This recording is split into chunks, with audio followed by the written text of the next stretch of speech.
Obrigada, Excelência. Primeiro, dizendo que sempre respeitando o posicionamento dos colegas e o voto contrário dos colegas, isso é uma prerrogativa do parlamentar, eu queria, uma vez mais, né, pedir que os colegas aprovem esse requerimento e explico o porquê. Já na primeira sessão da nossa comissão, a deputada Mônica disse que o grande ponto da nossa investigação seria o financiamento, né? E que nós teríamos que estar alertas para como é que as redes são financiadas. E eu lembro bem que a colega falou que existem parlamentares que contratam empresas para, vamos dizer assim, operacionalizar as suas redes, né, alimentar as suas redes, e na medida que esses parlamentares contratam essas empresas, eles estariam financiando com dinheiro público essa rede de fake news.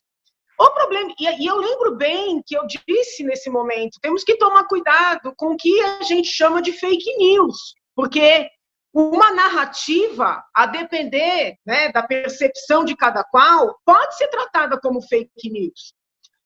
E vários parlamentares bolsonaristas, eu não me entendo como uma parlamentar bolsonarista, tá? Mas vários parlamentares bolsonaristas estão sendo investigados por contratarem empresas que alimentam seus sites ou têm pastas e páginas pessoais dos donos dessas empresas, apoiando atos pró-Bolsonaro, atos que têm a ver com a pauta bolsonarista. Aí eu fui levantar as contratações do lado dos parlamentares, né, que estão até fazendo a CPMI, e eu constatei que existem várias empresas contratadas por parlamentares mais à esquerda para alimentar os seus sites. E me chamou muito a atenção, porque esses senhores, principalmente o senhor Tiago, que eu proponho convidar, eles têm páginas pessoais, são pessoas que são pagas com dinheiro público, têm páginas pessoais também convocando para atos que têm a ver com a pauta dos parlamentares. Como eu disse, né, eu não vejo ilicitude nisso. Não gosto de contratação de publicidade com dinheiro público, mas não é algo que seja proibido. No entanto, se os colegas do PSOL, do PT, entendem que é ilícito para um lado, também a gente tem que analisar o outro. E aí dizer que não há fake news, eu acho complicado, presidente, porque o PSOL, principalmente o PSOL, criou a narrativa de que os atos, né, que ficaram conhecidos como atos dos antifas, não tinham nenhuma conexão partidária. Mas aí a gente constata que aqueles que estavam convocando para estes mesmos atos são contratados pelos parlamentares e são contratados com dinheiro público. Então, é como se fosse assim as duas faces de uma mesma moeda, né? Os parlamentares bolsonaristas contratando empresas que, ao que tudo indica, convocam para os atos pró-Bolsonaro, os parlamentares, até onde eu vi psolistas, eu não tenho certeza se o PT está nessa, mas psolistas contratando empresas que convocam atos que ficaram chamados de antifascistas, mas são atos contra Bolsonaro. Então, eu estou usando o mesmo critério, presidente, né? Por isso que eu insisto no requerimento, respeitando os colegas e pedindo que os demais aprovem esses convites. E já antecipo que essas pessoas vão ser ouvidas com o maior respeito, né? E eu deixo claro aqui que não vejo ilicitude nos comportamentos, mas eu acho que é importante a gente apurar, né? Sobretudo porque o pessoal diz que os atos são apartidários quando a gente está vendo que não são. É isso, presidente. Eu entendo e respeito a posição da deputada, só queria dizer o seguinte, eu entendo, com todo respeito, que a deputada confunde concordar com uma pauta ou não, com ser esta pauta ou não democrática ou antidemocrática, ou a manifestação que defende esta pauta. Eu penso que toda manifestação pacífica é democrática, ainda que a pauta possa ser caracterizada como antidemocrática, ainda que eu eventualmente divirja da pauta. Então, o problema é o seguinte, como a colega entende que a manifestação dos antifas é democrática, mas a manifestação pró-Bolsonaro é antidemocrática, ela acha natural, né, que haja todo esse peso estatal em cima de quem apoia as manifestações pró-Bolsonaro e que seria um abuso chamar do outro lado. Para mim, as duas manifestações são democráticas, né?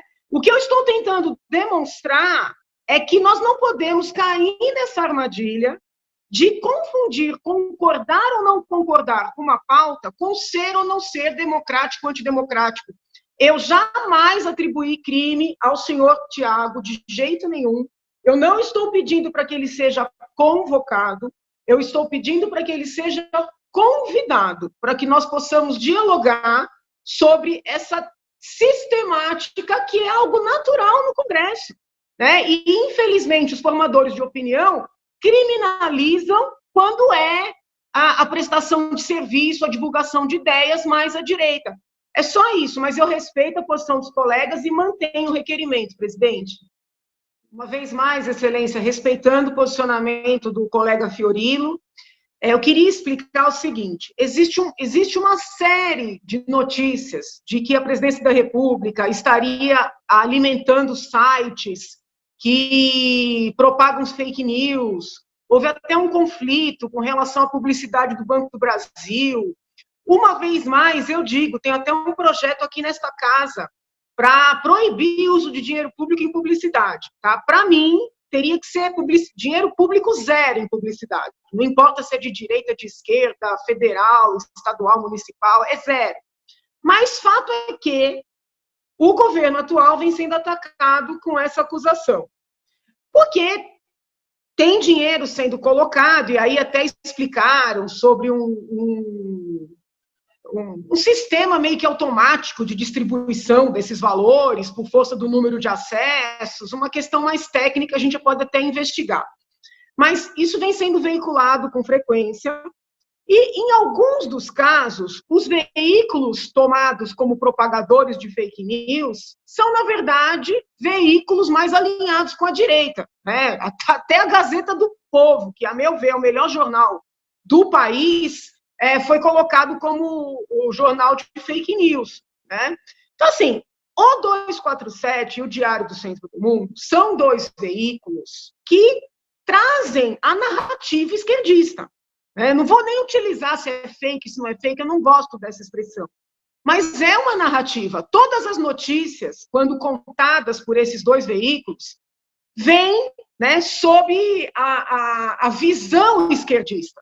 Entendeu? Nunca eles dão uma notícia de maneira neutra, se é que isso existe. E esses dois veículos receberam muito dinheiro público durante o governo do PT. Então, o que eu estou querendo demonstrar é que o que nós temos que enfrentar é o dinheiro público na publicidade. Porque somente agora está errado, né, colocar dinheiro público em sites, vamos dizer assim, que falam aquilo que interessa ao governo. Porque foi a vida inteira do PT. Aliás, o PT se sustentou no poder tanto tempo graças ao tanto de dinheiro que despejou na imprensa, né? E esses são dois exemplos de veículos com uma narrativa assumidamente esquerdista. Então, eu acho que a gente tem que trazer isso à luz, até para avaliar até que ponto não temos que mudar completamente o modelo. Não importa se o governo é de esquerda ou de direita. Daí eu insisti, que o requerimento se mantenha, né? E caso os colegas assim entendam, que seja aprovado. Eu vou votar sim.